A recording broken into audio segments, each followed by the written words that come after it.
Hi, David Campanile here, owner of Campanile Law, located in the state of New Jersey. We handle estate planning and probate.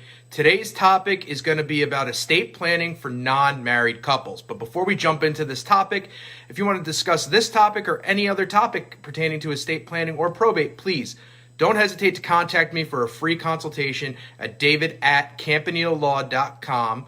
via email. Contact me at njestateattorney.com, or above or below is a direct link right to my calendar. You can schedule right there for your free consultation. So estate planning for non-married couples. So there have been clients that have come in that are not married and they want their spouse to get things, but they don't have an estate plan.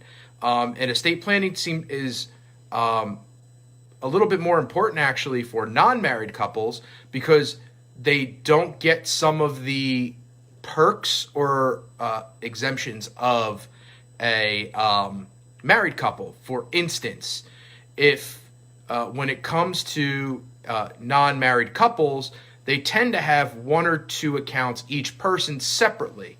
Now, if something were to happen to the other individual and there's no power of attorney in place, the one partner could not access those bank accounts without a power of attorney.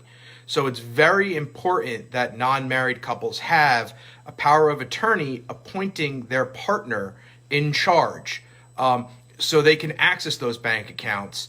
God forbid they need to be able to pay mortgages, rent, bills, what have you. Banks will not give control of a bank account to someone else without a power of attorney or without the other individual being named on the account. That is their protocol. So that would be number one. Number two, when it comes to a medical power of attorney, you are going to find out very quickly in an emergency that if there is no medical power of attorney created, that the hospital will not speak to you. You will not get any information. Zero, zilch, giant goose egg. You are going to be SOL, and kind of just sitting there. They do not have to speak to you. On the flip side, if you're married and there's no power of attorney, sometimes you'll be able to get information out of the hospital and convince them because you are married. But for a non-married couple, you will not get any information.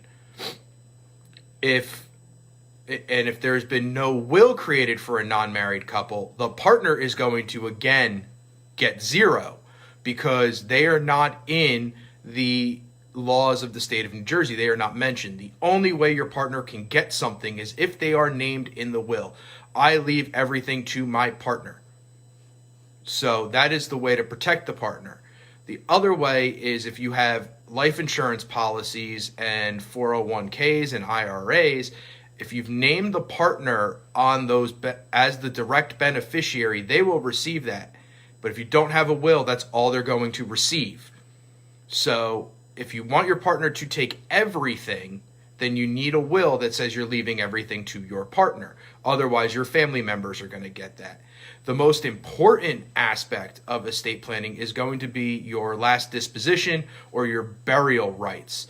And that really comes into play because you and your partner may have had discussions about what each other wants, but your partner will not get a say in that. That will become the family say. And the family may have different thoughts, ideas, and expectations than the partner or what you really wanted. So in your burial instructions, you can directly name that it is your partner to take care of you on your last disposition. So the moral of today's video is really, if you are a non-married couple, estate planning is very, very, very important. I cannot stress this enough. It's important for everyone, but it's more important in these circumstances because your partner can be left out in the cold. No pun intended today, because it is frigid and snowing. So if you have questions pertaining to this topic or any other topic in estate planning or probate, please do not hesitate to contact me for your free consultation at njestateattorney.com. You can send me an email directly at david@campanilelaw.com, or above or below is a direct link to my calendar. You can schedule a time and day that works best for you, and I will be happy to discuss any and all topics. As always, my name is David Campanile. I'm the owner of Campanile Law, located in the state of New Jersey.